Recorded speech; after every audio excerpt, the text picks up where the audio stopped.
Olá, pessoal do sétimo período da Faculdade de São Lourenço.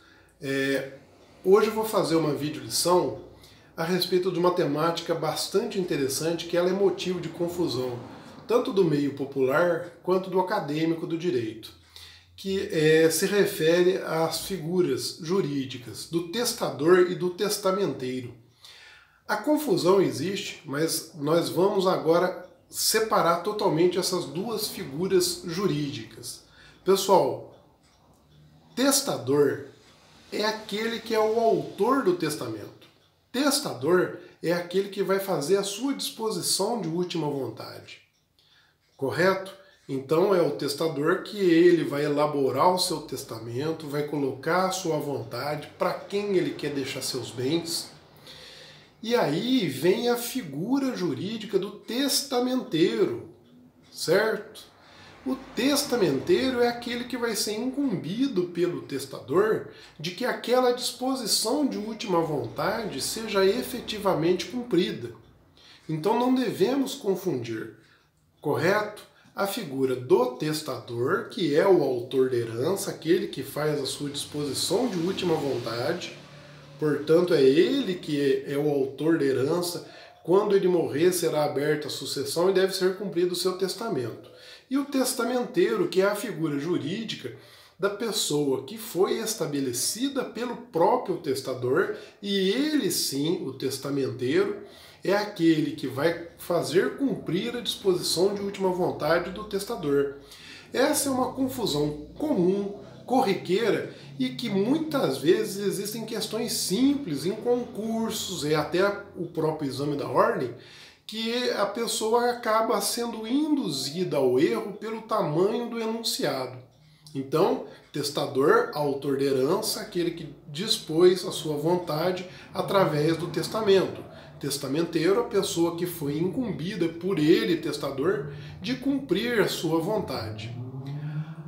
O artigo que estabelece a figura do testador, aliás, do testamenteiro no Código Civil, é o artigo 1976. Aliás, o testamenteiro ele está compreendido entre os artigos 1976 a 1990 do Código Civil.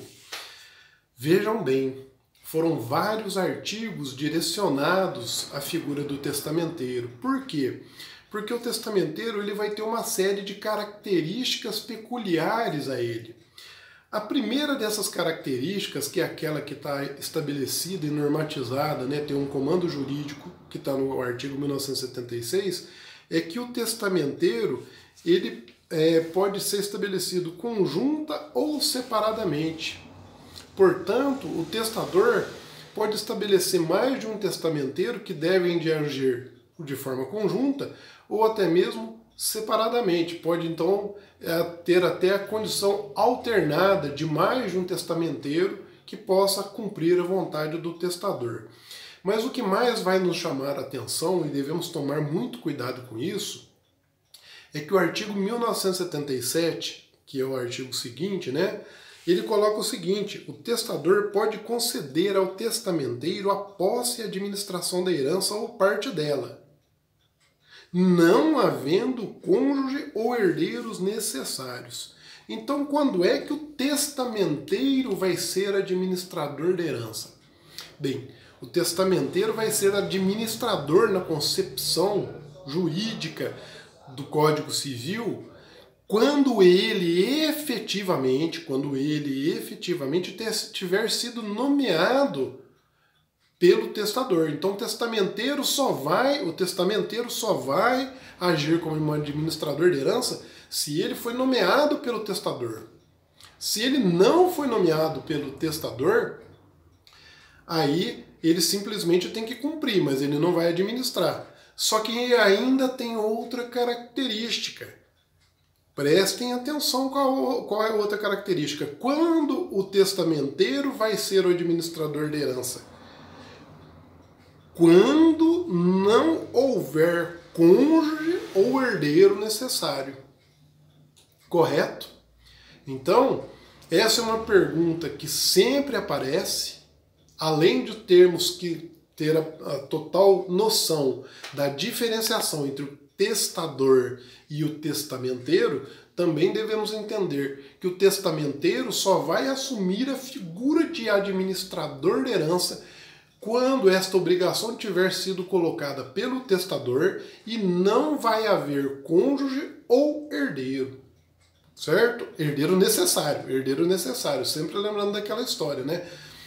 Então, essa figura do testador, que vai ficar na administração da herança, só vai assumir esse status de administrador na concepção da palavra se ele houver sido nomeado, não houver cônjuge ou herdeiro necessário, tá? Bem, são vários os artigos que discorrem a respeito do testamenteiro, mas o principal que nós devemos lembrar então é essa figura, que ele pode ser administrador da herança, sim, tá? Agora, o que acontece é o seguinte, o testamenteiro, ele tem, dentro dos limites da lei, que a própria lei está colocando aqui, ele tem inclusive prazo para cumprir tudo isso, tá? Agora, o que acontece? Na falta de testamenteiro nomeado pelo testador, a execução testamentária compete a um dos cônjuges e, na falta destes, ao herdeiro nomeado pelo juiz. Então, o artigo 1984, ele coloca uma característica interessante. Todo testamento, ele vai ter a figura do testador e vai ter a figura do testamenteiro. Mas se o testador não estabeleceu quem vai ser o testamenteiro, a própria lei no artigo 1984 coloca, né? Repetindo aqui, na falta de testamenteiro nomeado pelo testador, a execução testamentária compete a um dos cônjuges e, em falta destes, ao herdeiro nomeado pelo juiz. Correto, pessoal? Essa breve explicação é para dar uma noção disso que é uma confusão corrente aí, tanto do acadêmico, do direito, quanto das pessoas comuns. Confundir testamenteiro com o testador. Correto, pessoal? Obrigado e até a próxima vídeo lição.